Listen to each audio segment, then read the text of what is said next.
Para quem chegou aí agora, a gente estava falando sobre a aula da segunda-feira, do dia 14, para a gente fazer a atividade do Kahoot. Está combinado para 20h30. Ó, já está gravando já, tá?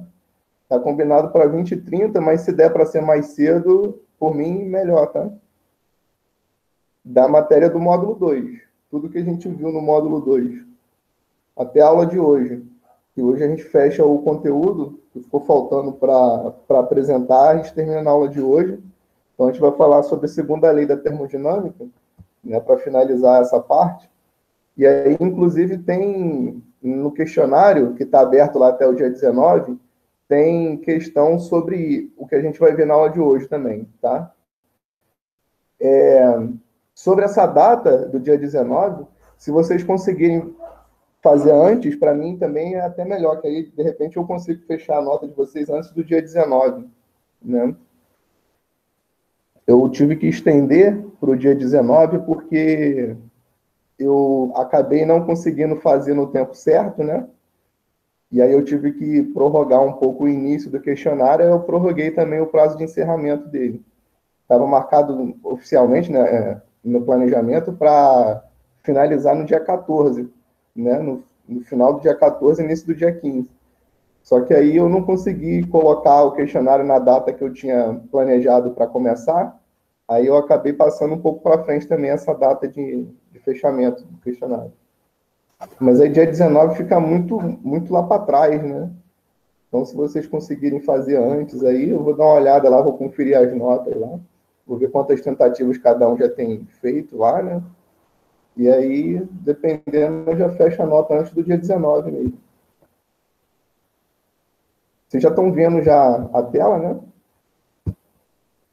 Responde para mim aí no chat, se já dá para ver. Já. Dá para ver? Dá. Beleza. Então, já são 7h05, então já dá para começar já, né? O assunto da aula de hoje é a segunda lei da termodinâmica, tá? Na aula passada, na aula anterior, a gente viu ali a primeira lei da termodinâmica, né? Aquela coisa da conservação da energia do sistema termodinâmico, e a gente viu lá o lance do trabalho realizado numa transformação gasosa. Então, se você tem ali aquele diagrama pressão por volume, deixa eu abrir aqui o slide da aula 9, da aula anterior.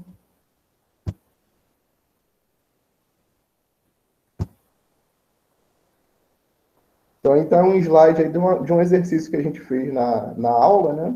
Então, o que a gente viu é que se você tem aí um diagrama pressão por volume, para você calcular o trabalho realizado numa certa transformação, por exemplo, vamos supor a transformação aqui do estado A, que é representado por esse ponto, até o estado B, que é representado por esse outro ponto aqui abaixo.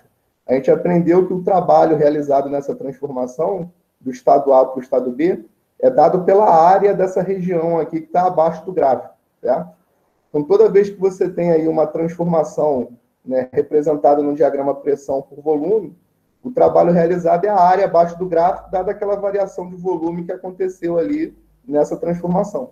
Então, a gente fez esse exercício na aula passada, a gente aprendeu aí que num ciclo, nessa transformação aqui, uma transformação cíclica, que ela começa no estado A, vai ao estado B, depois do B vai ao estado C e retorna para o estado A.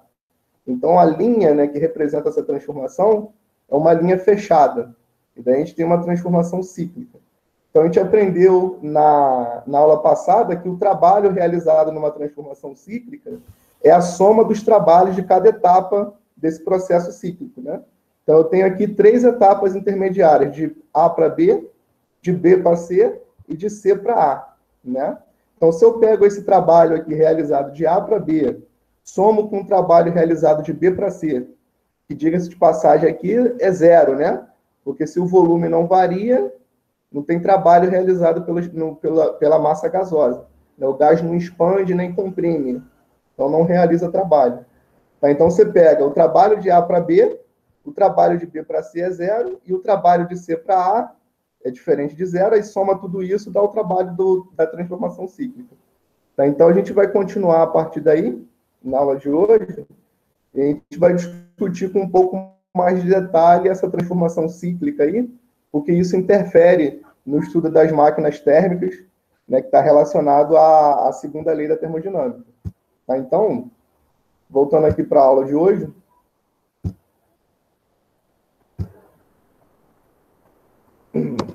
o que a gente vai ver aí, né, a gente vai fazer uma discussão sobre transformações cíclicas, daí a gente vai falar sobre a segunda lei da termodinâmica no enunciado de Kelvin. São 2 enunciados que tem para a segunda lei. Na verdade, tem 3 enunciados. Tem um associado ao conceito de entropia, que a gente não vai discutir aqui, não. Tá? Então, a gente vai ver esses 2 enunciados aqui da segunda lei. O primeiro enunciado é devido a Kelvin, né? Está relacionado ao funcionamento de máquinas térmicas. Eu vou fechar aqui porque o barulho atrapalha muito.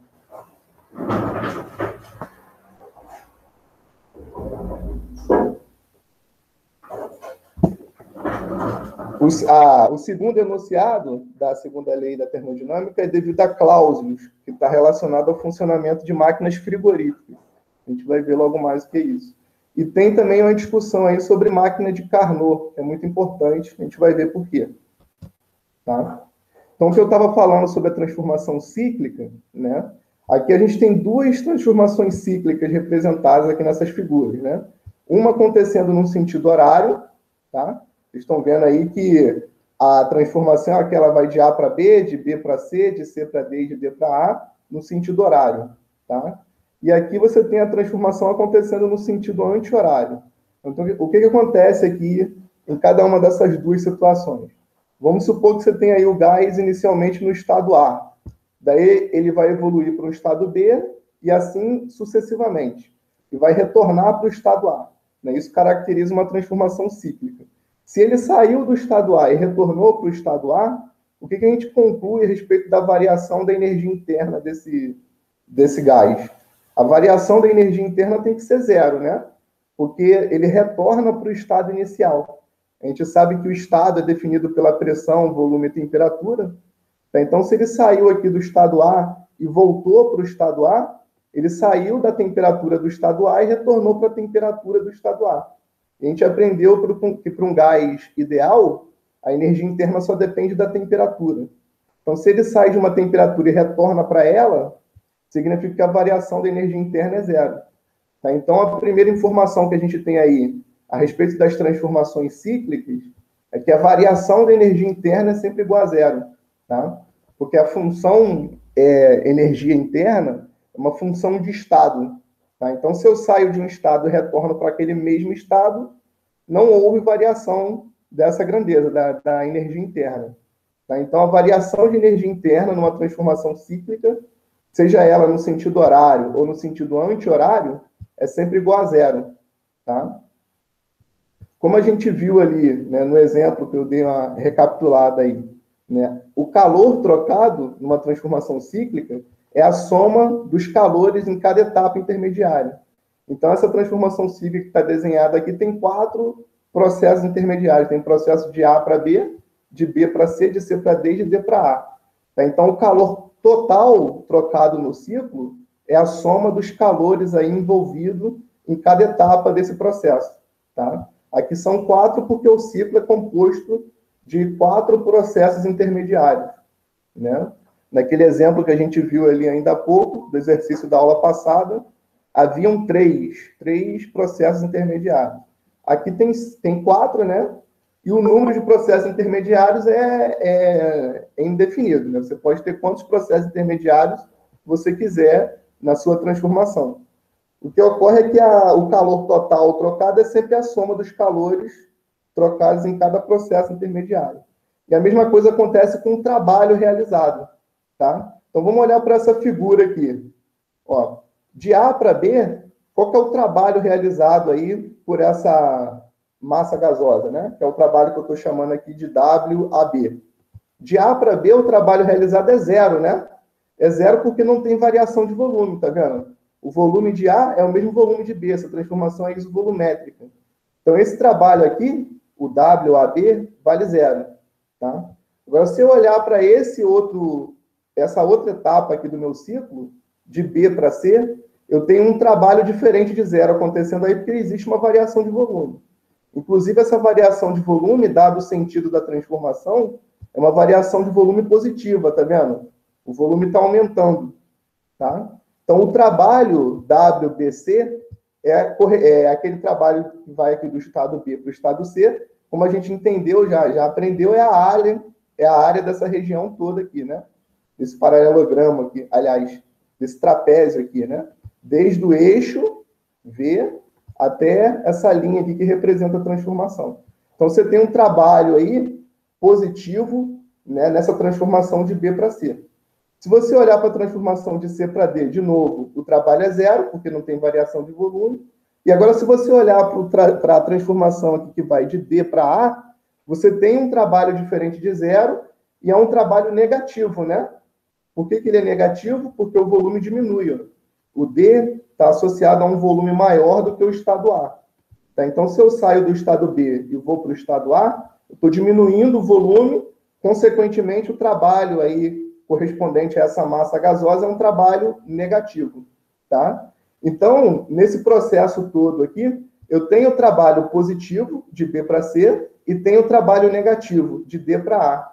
Tá? O trabalho negativo, obviamente, né, pela figura, a gente percebe que ele é menor do que o trabalho positivo. Então, quando eu junto tudo, a consequência é que o meu trabalho realizado no ciclo vai ser um trabalho maior que zero. Vai ser um trabalho positivo. Tá? Porque desses quatro aqui, ó, de A para B, de B para C, de C para D e de D para A, os que sobram são o trabalho de B para C e de D para A. Esse, o primeiro, é positivo, esse outro é negativo. Só que esse primeiro aqui é muito maior do que o segundo. Então, o resultado dessa soma vai ser um número positivo. Tá? Isso acontece porque o ciclo está se realizando aqui no sentido horário. Tá? E aí, qual que é o trabalho, né, que eu vou ter associado a esse ciclo como um todo? Dado que é a soma desses dois trabalhos intermediários aqui, a gente conclui que esse trabalho tem que ser a área desse trapézio aqui dentro dessa linha fechada. Tá? Por quê? O que a gente fez? A gente pegou essa área toda, né, positiva, e subtraiu dela esse retângulozinho aqui negativo, né? Então, sobrou a área dessa região. Tá? Então, num ciclo, numa transformação cíclica completa, o trabalho, se o ciclo se realiza no sentido horário, o trabalho é positivo, maior que zero, e ainda esse trabalho é dado pela área interna dessa linha fechada aqui. Tá? Então, se fosse um retângulo, como é que você calcula o trabalho do ciclo aí total? É só calcular a área do retângulo aí dentro da linha fechada. Se fosse um triângulo, você calcula a área do triângulo dentro da linha fechada. Isso dá para você o trabalho realizado na transformação cíclica. Tá? Então, o que a gente está observando aqui para a transformação cíclica realizada no sentido horário se repete, né, para a transformação cíclica realizada no sentido anti-horário. A diferença é que agora, se eu olhar essa transformação aqui, ó, de B para C, ela é uma transformação negativa, porque o volume está diminuindo. E se eu olhar a transformação aqui de A para D, ela é uma transformação positiva, porque o volume está aumentando. Tá? Então, aqui no ciclo que se realiza no sentido anti-horário, a contribuição negativa é maior do que a contribuição positiva para o trabalho. Tá? Então, a consequência é que o trabalho realizado no ciclo é um trabalho menor que zero, é um trabalho negativo. Tá? E aí, de novo, a área do trapézio vai dar para você o valor do trabalho total, né, na transformação cíclica completa. Só que aí você precisa colocar um sinal de menos na frente, porque como a gente acabou de concluir, né, esse trabalho aqui total do ciclo é um trabalho negativo. Tá? Vinícius, a Larissa pediu para você aceitar ela da sala, fazendo favor. Tá, eu vou... Peraí. Eu não tenho nenhum pedido de permissão de entrada aqui, não. Vou falar com ela. Obrigada. Agora. Não, agora.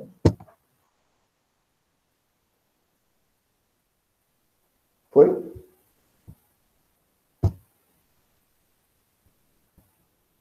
Tá?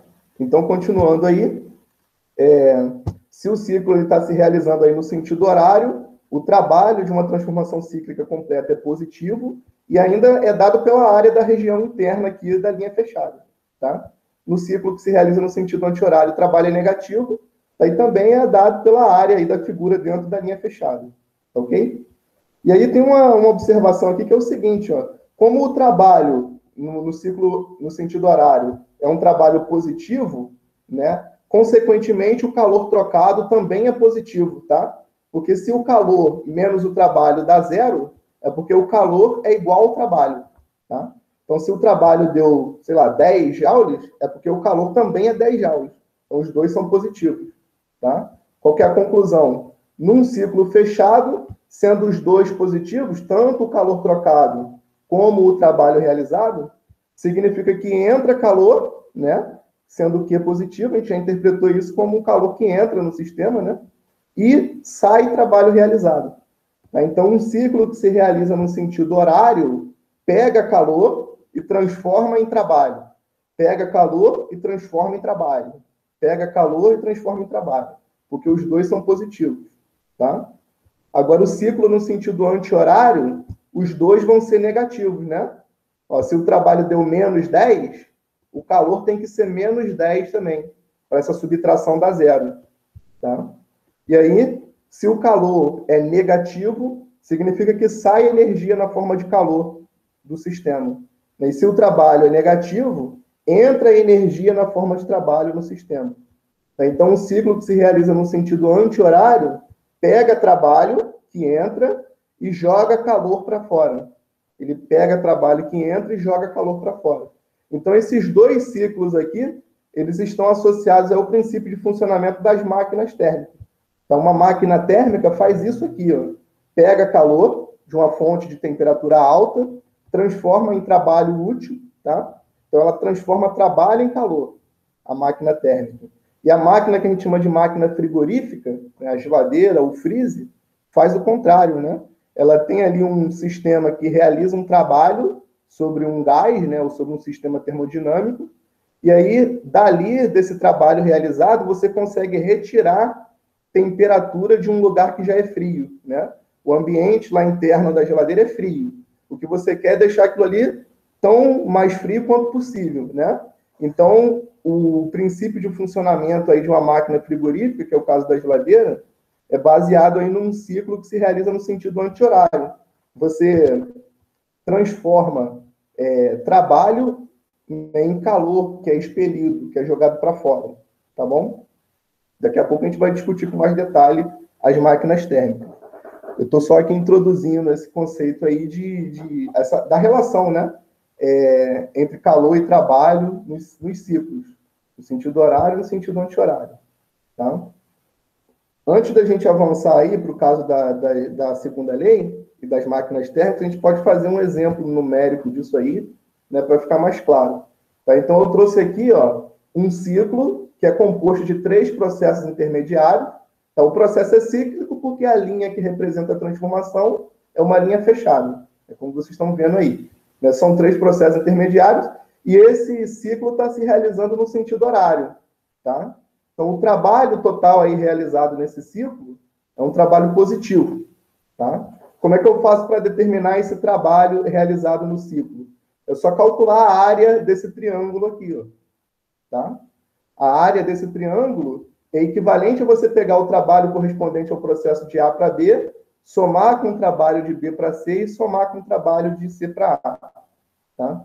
Então, como é que a gente faz a conta? A resolução está nessa linha, né? É a área de um triângulo. Você pega um lado, esse lado vertical aqui, multiplica pelo outro lado e divide por 2. Tá? Então, quanto que vale essa lateral aqui do meu ciclo? Ó, de 5 até 10, a variação, né, de pressão aqui de A para B é de 5, né? 5 vezes 10 a 5. Ó. Pode esquecer desse 10 a 5 aqui. E a variação do volume é de 2 até 4. Então, a variação do volume é de 2 metros cúbicos.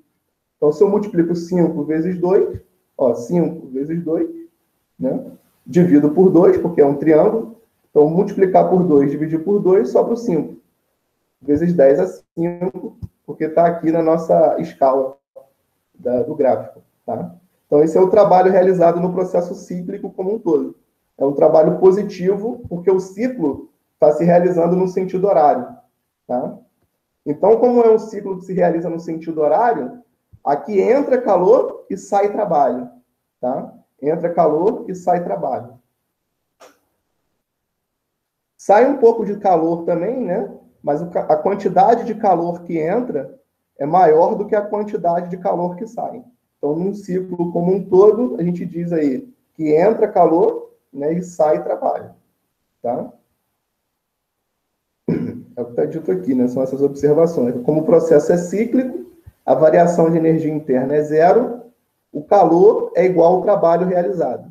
Então, se aqui tivesse também a pergunta de qual foi a quantidade de calor trocada nesse ciclo completo, a quantidade de calor é sempre igual ao trabalho realizado. Tá? Então, se o trabalho realizado foi de 5 vezes 10 a 5 joules, significa que o calor trocado também é 5 vezes 10 a 5 joules. Tá? Sendo os dois positivos, entra calor e sai trabalho. E aí, com isso, a gente pode entrar agora aqui na discussão do funcionamento das máquinas térmicas, né? E falar sobre a segunda lei da termodinâmica. Tá? Então, o que diz a segunda lei da termodinâmica? Ó, é impossível realizar um processo cíclico, né?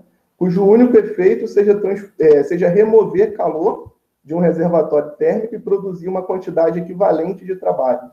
Tá? Então, o que eu estava falando aqui no exemplo, como o ciclo se realiza no sentido horário, entra calor, sai trabalho. Agora, o que a segunda lei da termodinâmica está trazendo de novidade aqui? Está trazendo a informação de que não é possível pegar toda a energia que entra na forma de calor e transformar em trabalho útil.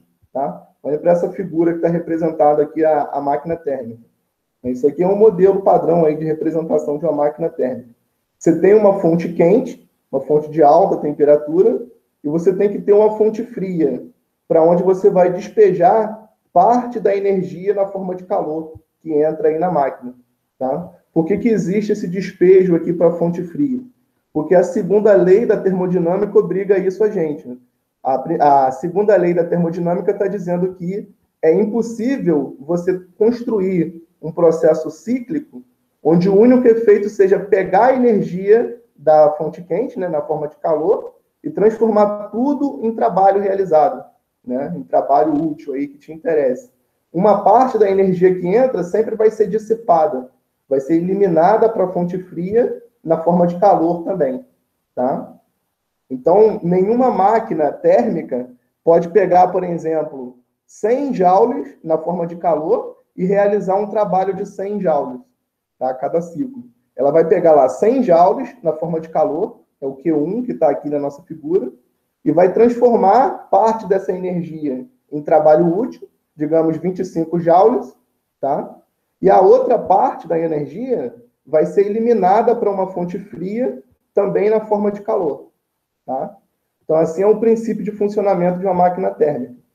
Você não consegue pegar toda a energia na forma de calor que vem da fonte quente e transformar isso em trabalho útil, tá? Em movimento, por exemplo, aí da roda do carro, tá? Ou então para transladar uma locomotiva, né?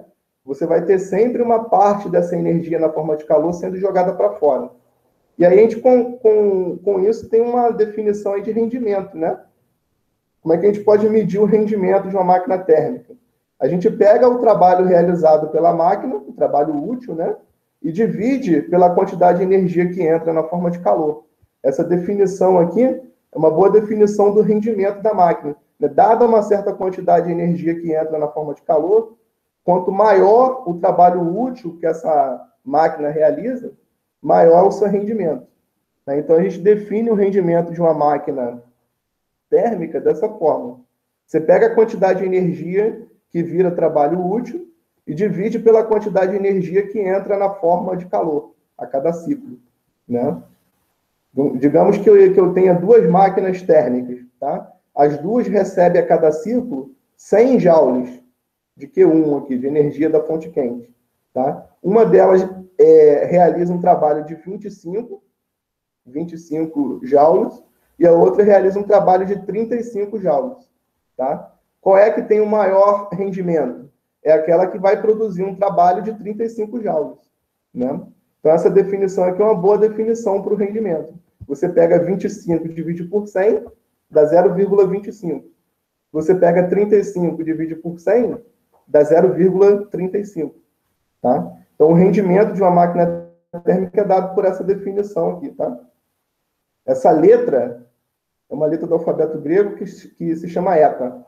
Tá? Então, a eta é a letra que a gente usa aí para representar o rendimento de uma máquina térmica. Tá ok? E aí, dada essa definição aqui primeira, né, de rendimento de uma máquina térmica, a gente pode também escrever o rendimento de uma outra forma. Né? Se eu olhar para essa figura aqui, o que essa figura está me informando? Ó, entra uma certa quantidade de energia Q1 na máquina e dela sai um trabalho realizado e um Q2, né, uma quantidade de energia que vai para a fonte fria. Como dentro da máquina a variação de energia interna é zero, né? A cada ciclo a variação de energia interna é zero, significa que essa quantidade de energia que entra tem que ser igual à soma da quantidade de energia que sai, né? Se não fosse assim, ficaria energia dentro da máquina e aí você não teria uma variação de energia igual a zero, né? Então, esse Q1 aqui, ó, ele é igual ao trabalho realizado mais o Q2, tá? Ou, de outra forma, né, o trabalho realizado é o Q1, a energia que entra, menos a energia que sai na forma de calor para a fonte fria.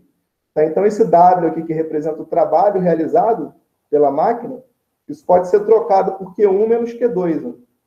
Q1 menos Q2.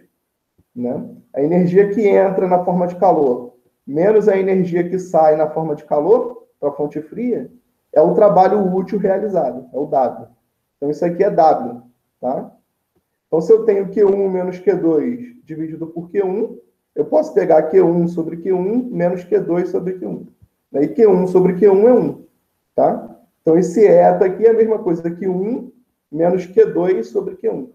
Tá? Então, essa definição daqui de cima para o rendimento da máquina térmica e essa expressão que está aqui embaixo são inteiramente equivalentes. Elas dizem a mesma coisa. Tá? Então, você pode usar uma forma ou outra, dependendo do problema que você está resolvendo. Pode ser mais conveniente usar uma forma ou outra. Mas as duas são a mesma coisa. Ok? Lembrando que esse rendimento aqui ele pode ser calculado como um percentual. Tá? Porque o trabalho realizado é sempre menor do que a quantidade de energia que entra na forma de calor lá no sistema. Tá? Então, isso aqui pode ser dado como um percentual. Tá? Voltando para o exemplo aí, se Q1 é 100 e o W é 25, 25 dividido por 100 é 0,25. Mesma coisa que 25%. Tá? Então, o rendimento de uma máquina térmica, você pode medir em termos de percentual. É uma grandeza adimensional, né? Porque é energia dividido por energia. Tá? Então, não tem dimensão de nada. Você pode medir isso na forma de percentual. Tá ok? Se ficou alguma dúvida aí, vocês podem interromper e perguntar, tá? E a máquina frigorífica? Né? O que é uma máquina frigorífica? A máquina frigorífica está associada ao segundo enunciado da segunda lei da termodinâmica, que é o enunciado aí que se deve a Clausius. Né? Então, o que a segunda lei diz, né, de acordo com Clausius? É impossível realizar um processo cujo único efeito seja transferir calor de um corpo mais frio para um corpo mais quente. Tá? A gente sabe que se a gente coloca dois objetos, um quente e um frio, o calor vai fluir espontaneamente do quente para o frio, não o contrário. Tá? Então, se você quer fazer o objeto frio ficar mais frio e o objeto quente ficar mais quente, né, nessa interação entre os dois, você precisa intervir, né, de fora do sistema. Então, você precisa realizar um trabalho sobre o sistema para que isso aconteça. Tá? Então, assim funciona a geladeira. Você tem lá um fluido lá atrás da geladeira, né? Daí esse fluido tem um compressor lá no motor da geladeira, o compressor realiza um trabalho sobre o fluido, e aí a consequência disso é que você consegue retirar energia na forma de calor de um ambiente frio e jogar para o meio externo, que é um ambiente quente. Né? Então, a máquina frigorífica ela funciona mais ou menos de acordo com o esquema que está aqui nessa figura. Ó, você tem uma fonte quente, a temperatura alta, você tem uma fonte fria, a temperatura baixa. O que você vai fazer é retirar calor da fonte fria e jogar calor na fonte quente. Mas isso não vai ser feito gratuitamente, né? A natureza não realiza esse procedimento de forma gratuita. Tá? Então, você precisa intervir realizando um trabalho sobre o sistema da máquina para que isso aqui aconteça, para que você consiga retirar calor da fonte fria e jogar calor para a fonte quente. Tá? Então, a gente pode aí definir uma eficiência para a máquina frigorífica. Como é que a gente vai definir a eficiência para a máquina frigorífica? Olha, eu quero deixar o ambiente frio, a fonte fria, o mais frio que eu conseguir. Tá? Então, quanto mais Q2 eu conseguir tirar da fonte fria para um certo trabalho que eu realizo sobre o sistema, melhor. Tá? Daí essa definição aqui para eficiência da máquina frigorífica faz muito sentido. Dado um trabalho que eu realizo, quanto mais Q2 eu tiro da fonte fria, mais essa máquina frigorífica é eficiente. Né? Então, a eficiência da máquina frigorífica é Q2 sobre W. É o calor que eu retiro da fonte fria sobre o trabalho que eu preciso realizar sobre o sistema para que isso aconteça. Tá? Então, de novo, a gente tem aqui uma coisa que é adimensional. Energia sobre energia. Então, isso não tem unidade nenhuma. Tá? E nem pode ser dado em termos de percentual, porque esse Q2 aqui, frequentemente, é maior do que o trabalho realizado. Tá? Então, pode dar, por exemplo, 1,2, 1,5, tá? E daí a gente não mede isso em percentual. Tá? É só um número sem unidade. Ok? Então, o que a máquina frigorífica faz? Ela pega trabalho, você realiza um trabalho sobre o sistema, né, e desse sistema sai calor. Né? Exatamente igual o que acontece lá no ciclo no sentido anti-horário. Né? No ciclo no sentido anti-horário, entra trabalho e sai calor. Tá? Então, o sistema termodinâmico aí, que está fazendo essa máquina frigorífica funcionar, ele vai estar realizando processos cíclicos no sentido anti-horário. Já o sistema termodinâmico associado a uma máquina térmica, que pega calor e transforma em trabalho, vai estar realizando ciclos no sentido horário. Tá ok? Então, só resumindo aqui, né? O que é a segunda lei da termodinâmica? Você tem esses dois enunciados, né? Um deles está associado ao funcionamento da máquina térmica. Esse enunciado diz que é impossível você pegar calor, energia na forma de calor de uma fonte quente, e transformar isso sempre em trabalho útil. Vai ter sempre uma perda para uma fonte fria. Tá? Você não consegue pegar o calor Q1 e transformar todo em trabalho. Ou seja, você não consegue ter uma máquina térmica que tenha rendimento de 100%. É impossível construir uma máquina térmica que tenha 100% de rendimento. O rendimento de uma máquina térmica é sempre menor do que 100%. Tá?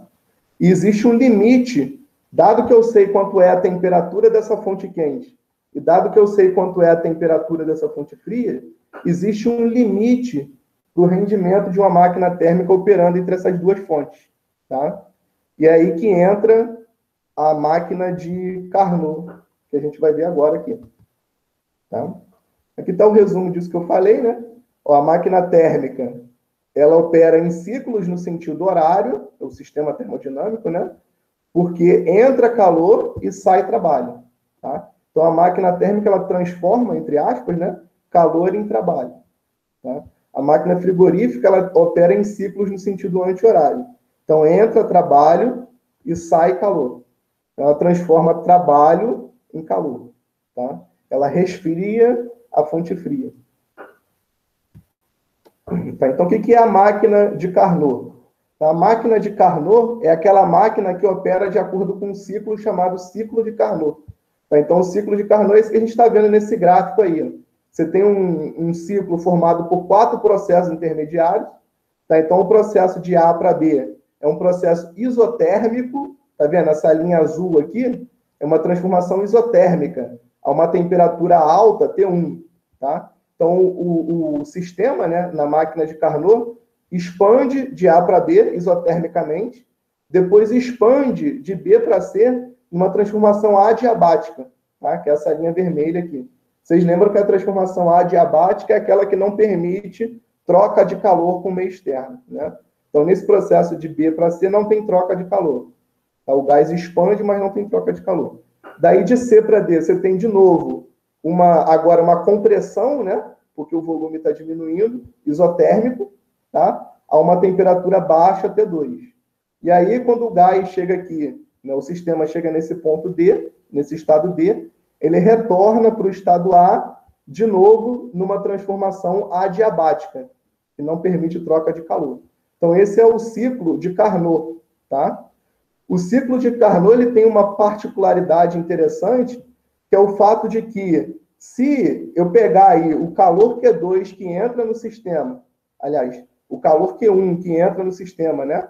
E o calor Q2 que sai do sistema, essa razão Q2 sobre Q1 é precisamente igual à razão entre essa temperatura T2 e essa temperatura T1, tá? Ó, Q2 sobre Q1 é exatamente igual eu pegar T2 e dividir por T1. Então, onde tem Q2 sobre Q1, eu posso trocar pela razão entre as temperaturas dessas duas isotermas aqui. Ó. A temperatura baixa, T2, e a temperatura alta, T1. Tá? Lembrando que essa razão aí é dada pelas temperaturas em Kelvin. Tá? Então, para uma máquina de Carnot, ou seja, para uma máquina que opera de acordo com esse ciclo, eu posso obter aí o rendimento tanto usando essa expressão, como usando essa expressão aqui de baixo. Tá? Elas são equivalentes para a máquina de Carnot, e só para a máquina de Carnot. Tá? E essa expressão aí ela é interessante, porque ela dá para a gente um valor máximo possível para o rendimento de qualquer máquina térmica operando entre essas duas temperaturas. Tá? Então, digamos que eu tenho uma máquina térmica qualquer que não realiza o ciclo de Carnot. O rendimento máximo que essa máquina pode ter é o rendimento que uma máquina de Carnot teria se operasse entre essas duas temperaturas. Tá bom? Espero que tenha dado para entender isso aí. Tá? Ó, você tem uma máquina térmica qualquer, ela está realizando um ciclo qualquer, entre a temperatura T1 e a temperatura T2. Como é que eu faço para saber qual que é o máximo de rendimento que uma máquina qualquer entre essas duas temperaturas pode ter? Eu calculo o rendimento da máquina de Carnot associada a essas duas temperaturas, porque esse rendimento vai conferir aí o valor máximo, né, o valor limite para o rendimento de uma máquina térmica, tá? Entre essas duas temperaturas, temperatura T1 e T2. Tá? Então, vamos fazer um exemplo mais numérico disso aí, para isso ficar mais fácil. Tá? O primeiro exemplo que eu trouxe aqui diz o seguinte: uma máquina térmica absorve 6.000 joules de calor de uma fonte quente. Tá? A letra A, qual é o rendimento se ela cede 4.000 joules à fonte fria? Tá? Cada ciclo, né? Então, a cada ciclo, essa máquina recebe 6.000 e joga para fora, na forma de calor, 4.000. Então, qual que é o rendimento dessa máquina térmica? É só a gente aplicar essa regrinha aqui, né? Que é equivalente a essa definição daqui de cima. Tá? Então, se eu tenho que Q1, que é a quantidade de calor que vem da fonte quente, é 6.000, e Q2, que é a quantidade de calor que vai para a fonte fria, é 4.000, eu substituo aí na minha regra do cálculo do rendimento, e daí eu obtenho o valor do rendimento. Né? Então, 1 menos 4.000 sobre 6.000 é a mesma coisa que 1 menos 4 sobre 6. Simplificando aqui, 4 sobre 6 dá 2 sobre 3, né? Então, 1 menos 4 sobre 6 é a mesma coisa que 1 menos 2 sobre 3. Então, 1 menos 2 terços, sobra 1 terço, né? E aí, então, o rendimento dessa máquina é um rendimento de 33%. Tá? Então, se eu tenho uma máquina térmica aí que tem um rendimento de 33%, significa que se eu tiver uma máquina de Carnot operando entre as mesmas duas fontes quente e fonte fria, o rendimento dessa máquina de Carnot vai ser um pouco maior aí do que 33%. Tá? E a letra B, o que diz aqui a letra B? Qual é a quantidade de calor que ela cede à fonte fria se o rendimento for de 10%? Tá? A gente calculou aqui um rendimento considerando que o calor cedido para a fonte fria é de 4.000 joules. E a gente viu que o rendimento é de 33%. Mas e se o rendimento for de 10%? Qual é a quantidade de calor que joga para a fonte fria? Então, de novo, é só aplicar a mesma regra, essa definição aqui, né? E substituir aí os valores conhecidos, né? Se o meu rendimento agora é de 10%, ou 0,1, eu substituo aqui no lugar de eta, né? No lugar de eta entra 0,1, menos Q2 sobre o calor que entra no sistema vindo da fonte quente. Tá? Q2 é o que eu quero determinar. É o calor que eu vou jogar para a fonte fria. E o 6.000 é o valor que a gente tem aí no enunciado, que é aquele que vem da fonte quente para o sistema. Tá? Então, se eu quero determinar Q2, é só fazer essa conta, né? Ó, se 1 menos Q2 sobre 6.000 dá 0,1, então é porque Q2 sobre 6.000 é 0,9, né? 1 menos 0,9 dá 0,1. Tá? 0,9 é 9 sobre 10, daí você multiplica cruzado. O resultado é que a quantidade de energia que você vai estar jogando para a fonte fria é de 5.400 joules, para o rendimento ser de 10%. Tá? Então, você vê que você está jogando agora mais energia para fora, né? Está desperdiçando mais energia do que antes. Consequentemente, o rendimento da máquina diminuiu. Era 33%, agora é 10%. Porque você está desperdiçando mais energia para a fonte fria, consequentemente, você está realizando menos trabalho útil. Então, o rendimento da máquina diminui. Tá? Tem um outro exemplo aqui que é o seguinte, ó. O rendimento máximo, se está falando de rendimento máximo, a gente vai falar de máquina de Carnot, né? O rendimento máximo de uma antiga locomotiva a vapor é de 8% quando o vapor escapa diretamente na atmosfera a pressão normal. Letra A. Qual é a temperatura do vapor na caldeira dessa máquina? Ó, se eu estou falando de rendimento máximo, então eu estou falando de máquina de Carnot, tá? Então, se eu estou falando de máquina de Carnot, eu posso usar essa formulinha aqui para o rendimento, tá? Em geral, o cálculo do rendimento é 1 menos Q2 sobre Q1. Para o caso muito particular da máquina de Carnot, equivale a você colocar T2 sobre T1, no lugar de Q2 sobre Q1, tá? Então, se o rendimento máximo aí é de 8%, ou seja, 0,08, qual que é a temperatura da fonte quente, né? Ou seja, qual que é a temperatura do vapor na caldeira dessa máquina térmica, né? Então, se está falando do vapor na caldeira, está falando da fonte quente. Eu quero determinar aí o valor de T1, tá? Esse rendimento aqui é 0,08, foi dado aí no enunciado.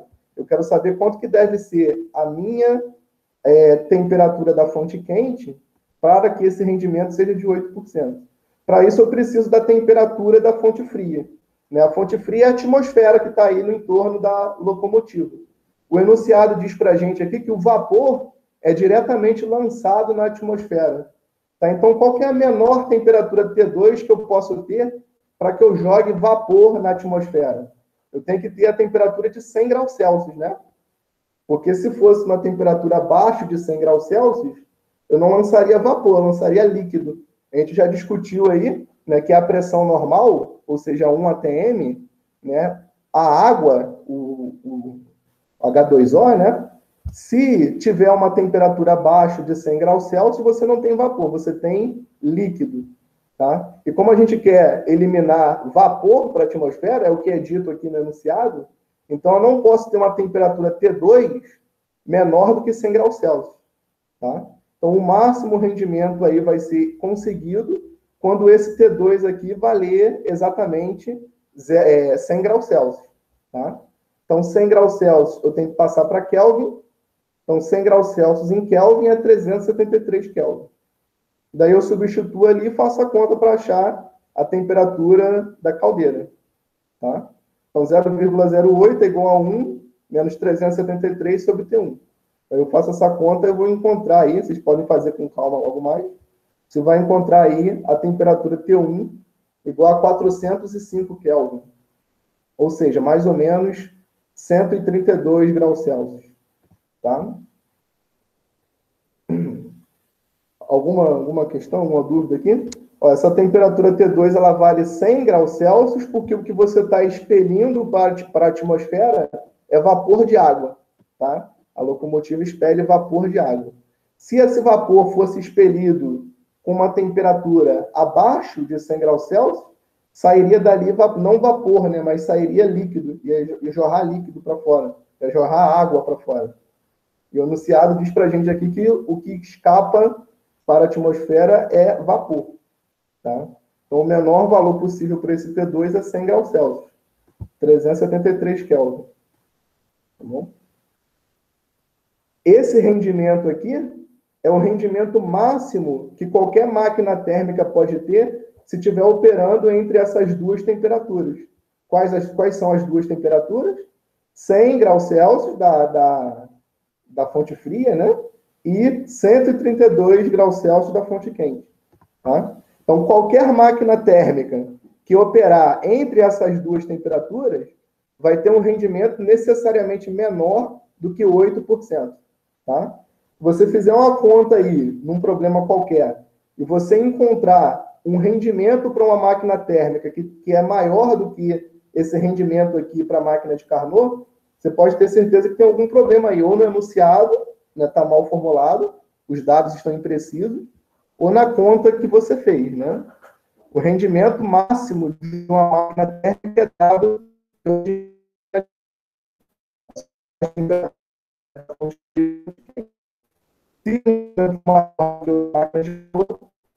uma coisa errada aí. Ok? Ainda tem uma letra B aqui, né? Ó, qual seria o rendimento se houvesse um condensador para resfriar o vapor na saída, né, na fonte fria, a temperatura ambiente de 27 graus Celsius? Agora sim, eu estou colocando lá na saída, né, no escapamento do meu vapor, um condensador. Então, o que esse condensador faz? Ele condensa o vapor, ou seja, ele transforma o vapor em água. Né, e vai transformar o vapor em água a 27 graus Celsius. Tá? Então, a fonte fria agora não é mais uma fonte fria de 100 graus Celsius. É uma fonte fria de 27 graus Celsius. Tá? E qual seria, então, o novo rendimento máximo que essa máquina poderia ter? É só aplicar essa fórmula, trocando o T2 pela nova temperatura fria, né, que é 27 graus Celsius. Tá? Então, T1 é 405 Kelvin, né? E T2, que é 27 graus Celsius, tem que passar para Kelvin, 300 Kelvin. Tá? Então, no lugar de T2, eu boto 300, no lugar de T1, 405, passa a conta, obtenho aí um rendimento de 26%.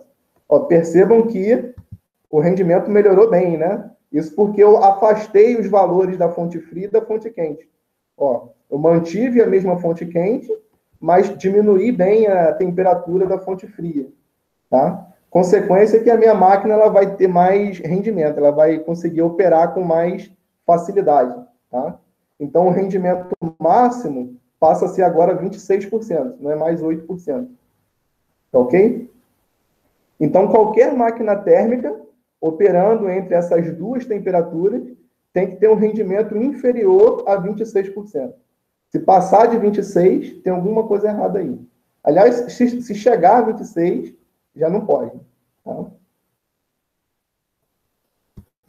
Aliás, uma observação também interessante aqui dessa expressão, ela mostra para a gente por que não pode ter temperatura igual a 0 Kelvin. Tá? Vamos imaginar que essa temperatura T2 aqui, da fonte fria, fosse de 0 Kelvin. Tá? Quanto que daria essa razão? Daria 0, né?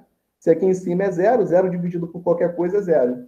E aí, consequentemente, o rendimento da máquina seria 100%. Mas isso, a segunda lei da termodinâmica, como a gente acabou de ver, proíbe. Né? Não existe máquina com rendimento de 100%. Né? Conclusão, T2 nunca pode ser 0 Kelvin. Né? A temperatura de 0 Kelvin ela é inatingível. Tá?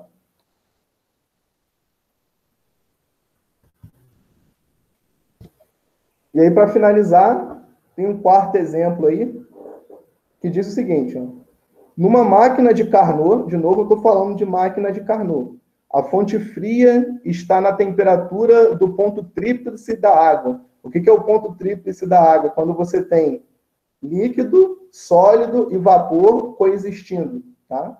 Essa temperatura é a temperatura de 0 graus Celsius. Tá? Então, numa máquina de Carnot, a fonte fria está a temperatura de 0 graus Celsius. O calor cedida à fonte fria, o Q2, né, é 8.000 joules. Determina a temperatura da fonte quente quando, letra A máquina absorve da fonte quente 18.000 joules. Tá? Eu quero fazer aqui nessa questão o seguinte, na letra A, né? Eu quero determinar qual que deve ser a minha temperatura da fonte quente para que essa máquina opere dessa forma. Ela pega 18.000 joules da fonte quente e joga para fora, para a fonte fria, 8.000 joules. Tá?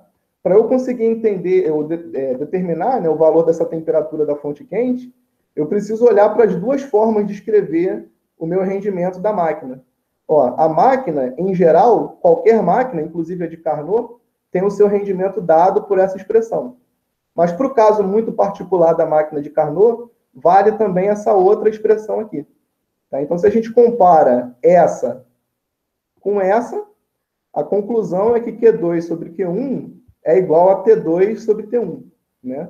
Então, ó, 8.000 joules que é jogado para a fonte fria sobre 18.000 que vem da fonte quente, tem que ser igual à temperatura da fonte fria, que como a gente sabe aqui é 0 graus Celsius, dividido pela temperatura da fonte quente, que é a única coisa que a gente não tem e quer descobrir. Tá? Então é substituir os dados aqui nessa igualdade, né? E fazer a conta para achar o T1. Tá? Então 8.000 sobre 18.000, você simplifica aí o que der, multiplica cruzado, você vai encontrar que a temperatura da fonte quente é de 614,25 Kelvin, né? Algo em torno aí de 341 graus Celsius, tá? Então, se você quer uma máquina de Carnot aí, que retira 18.000 joules da fonte quente e joga para a fonte fria 8.000 joules, é necessário que as temperaturas da fonte fria e da fonte quente sejam essas, né? Se a temperatura da fonte fria é 0 graus Celsius, então a temperatura da fonte quente precisa ser de 341 graus Celsius. Tá? Eu espero aí que vocês estejam entendendo. Então, aqui o que a gente fez foi comparar essa expressão, que é possível, né, para determinar o rendimento da máquina, com essa expressão aqui, que também é possível, uma vez que a máquina que eu estou aí no meu problema é uma máquina de Carnot. Tá?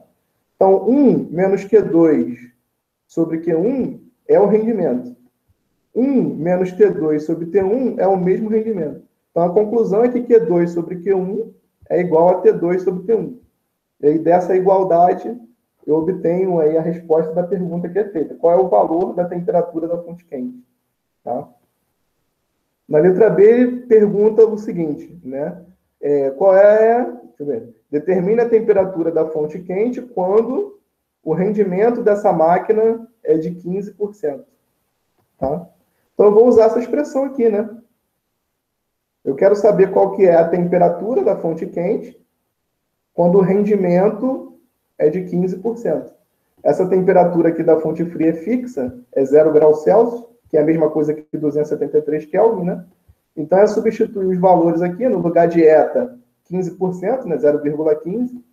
No lugar de T2, 273 Kelvin. E fazer a conta para achar o T1. Tá? Então, a resolução está aqui nesse slide, né? O rendimento é 15%, 0,15. Vou jogar aqui no lugar de eta, tá? O T2 é 273 Kelvin, 0 graus Celsius. Aí eu faço a conta, né? Ó, se 1 menos essa fração é 0,15, é porque essa fração tem que ser 0,85, né? Qual é o número que, se eu subtrair de 1, dá 0,15? É 0,85. Então, 273 sobre T1 é 0,85. Passa multiplicando, divide. Daí você obtém que a temperatura T1 tem que ser uma temperatura de 321 Kelvin. Tá? Então, essa temperatura aqui, da letra B, 321 Kelvin, é um pouco menor, né? Mais ou menos metade da temperatura T2. Aliás, da temperatura T1 que a gente tinha obtido na letra A. Tá? qual que é a conclusão? A conclusão é que provavelmente o rendimento aqui associado à letra A vai ser maior do que 15%, né? Porque está mais distante, as temperaturas T1 e T2 estão mais distantes na letra A do que na letra B. Ó, na letra A eu tenho T2 a 273 e T1 a 614. Na letra B eu tenho T2 a 273 e T1 a 321. Então, as diferenças entre as temperaturas, né, se eu comparar a letra A com a letra B, é maior na letra A do que na letra B. Então, o rendimento na letra A é maior do que o rendimento na letra B. Tá? Lembrando que, como eu estou falando de máquina de Carnot, esse rendimento aí é o máximo possível para qualquer máquina térmica operando entre essas duas temperaturas. Tá? Qualquer máquina térmica entre 273 Kelvin e 321 Kelvin tem um rendimento aí menor do que 15%. Ok? Acabou.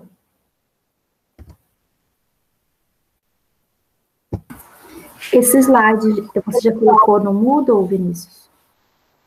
Não, vou botar. A Thaís, eu vou botar daqui a pouco. Eu terminei de fazer o slide ainda há pouco, eu não tive tempo de colocar lá ainda não, mas eu vou botar logo logo. A Thaís não vai dar aula. Quando que ela não vai dar aula?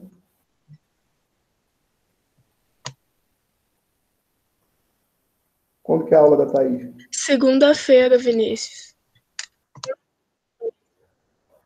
Às 19 horas? Pode ser, então. Por mim, se vocês puderem, para mim é melhor.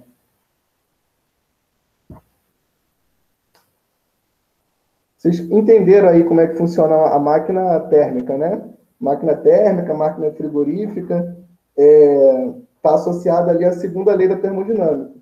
Então, o conceito mais importante que a gente tem que guardar aí da aula de hoje é essa coisa de que a gente não consegue, num sistema termodinâmico, pegar todo o calor que entra, né, e transformar ele em trabalho útil, né, em, sei lá, subir um bloco pesado, ou então fazer um carro se deslocar. Tá? Sempre vai ter uma perda de energia para o ambiente, né, para a fonte fria, tá? De modo que nenhuma máquina térmica pode ter rendimento de 100%.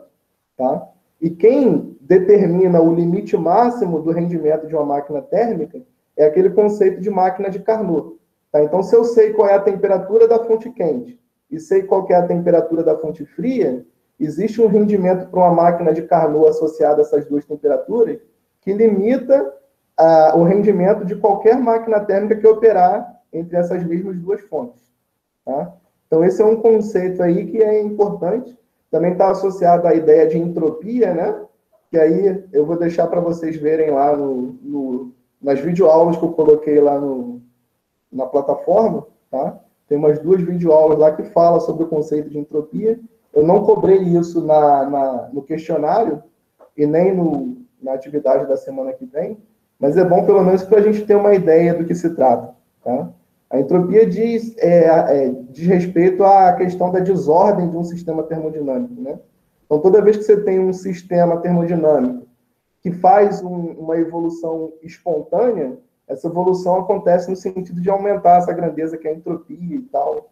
É um conceito bem interessante, também está associado com a evolução temporal do universo e tal. Tá? Isso aí eu vou deixar para vocês darem uma olhada lá. Tá? Sobre a atividade do Kahoot, então fica combinado aí para segunda-feira, às 19 horas, tá? Vai ter lista de presença sim, vou passar agora.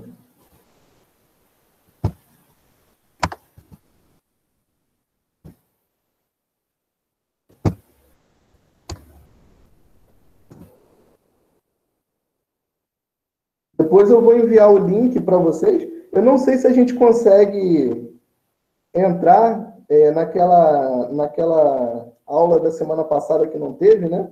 Eu não sei se a gente consegue ter acesso ao link da semana passada para entrar na sala. Se der, a gente entra lá naquela sala da aula da semana passada que não teve, do dia 3. Tá? Agora, se não der, eu vou mandar o link para vocês aí uns 10 minutos antes. E aí vocês pedem permissão que eu dou permissão para vocês entrarem. Tá ok? Alguma dúvida aí da lista que vocês queiram tirar também? Da lista não, do questionário, né? Se tiverem dúvida, estou aqui à disposição. Se não, terminamos aí a aula de hoje.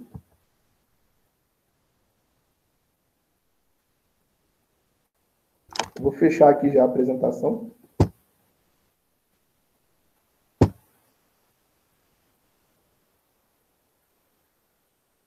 De repente, né, porque já fechou, ficou limitado lá até o dia de hoje, a possibilidade de entrar lá. Não sei se dá ou não, mas se não der, não tem problema. Eu vou mandar o link para vocês uns 10 minutinhos antes. Aí eu mando para alguém replica aí para você, para o resto da turma. Tá? Eu mando para Gilmara, então para Eduardo.